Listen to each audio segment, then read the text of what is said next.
আসসালামু আলাইকুম। ব্রেকিং। অবশেষে পেনশনারদের জন্য বড় সুখবর দিলেন নতুন অর্থমন্ত্রী আমির খসরু মাহমুদ চৌধুরী। আপনি যদি একজন সরকারি চাকরিজীবী বা পেনশনার হয়ে থাকেন তাহলে এই আপডেটটি আপনার জন্য খুবই গুরুত্বপূর্ণ।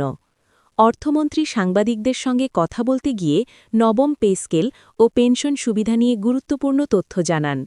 তিনি বলেন, সরকার শুধু বেতন কাঠামো পরিবর্তনেই সীমাবদ্ধ থাকবে না, বরং অবসরপ্রাপ্ত কর্মকর্তা-কর্মচারীদের জীবনমান উন্নয়নেও বিশেষ গুরুত্ব দিচ্ছে। নবম পে স্কেল কবে কার্যকর হবে এই প্রশ্নের উত্তরে তিনি জানান, বিষয়টি অত্যন্ত গুরুত্বের সঙ্গে বিবেচনা করা হচ্ছে। একটি কার্যকর ও সময়োপযোগী পে স্কেল বাস্তবায়নের জন্য প্রাথমিক কাজ ইতোমধ্যে শুরু হয়েছে। অর্থ মন্ত্রণালয়, জনপ্রশাসন মন্ত্রণালয় এবং সংশ্লিষ্ট দপ্তরের সমন্বয়ে একটি শক্তিশালী টিম গঠনের প্রস্তুতি চলছে। এই টিম দেশের আর্থিক সক্ষমতা, রাজস্ব আয়, মূল্যস্ফীতি এবং বর্তমান অর্থনৈতিক পরিস্থিতি বিশ্লেষণ করে একটি চূড়ান্ত প্রস্তাব তৈরি করবে। অর্থমন্ত্রী স্পষ্ট করেন, শুধুমাত্র কর্মরত কর্মকর্তা-কর্মচারী নয়, পেনশনারদের বিষয়টিও সমান গুরুত্ব পাচ্ছে। তিনি বলেন, দীর্ঘদিন ধরে অবসরপ্রাপ্তরা যে আর্থিক চাপে আছেন তা সরকার উপলব্ধি করে। তাই নবম পে স্কেলে এমন কিছু কাঠামোগত পরিবর্তন আনার পরিকল্পনা রয়েছে যাতে পেনশনাররা সরাসরি উপকৃত হন।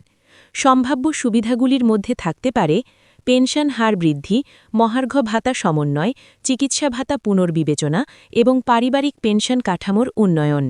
বিশেষ করে যারা বহু বছর আগে অবসর নিয়েছেন এবং বর্তমান বাজার দরের সঙ্গে যাদের পেনশন সামঞ্জস্যপূর্ণ নয়, তাদের অগ্রাধিকার ভিত্তিতে বিবেচনা করা হবে। অর্থমন্ত্রী বলেন, সরকার চায় না কোনো পেনশনার আর্থিক কষ্টে থাকুক। অবসর জীবনে যেন সম্মান ও স্বাচ্ছন্দ্য বজায় থাকে, সেটাই এই উদ্যোগের মূল লক্ষ্য।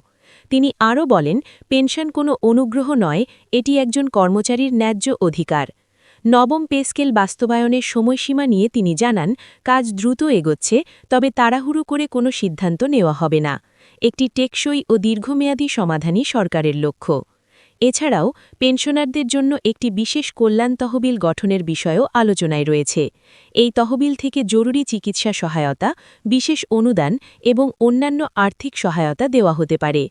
ডিজিটাল ব্যবস্থার মাধ্যমে পেনশন ব্যবস্থাপনা আরও সহজ ও স্বচ্ছ করার পরিকল্পনাও রয়েছে।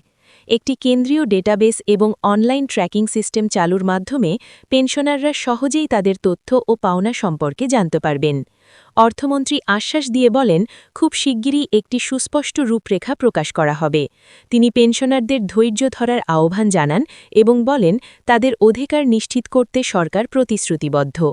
সবশেষে তিনি উল্লেখ করেন, নবম পে স্কেল শুধু একটি বেতন কাঠামো নয়, এটি দেশের সামাজিক নিরাপত্তা ব্যবস্থাকে আরও শক্তিশালী করার একটি গুরুত্বপূর্ণ পদক্ষেপ।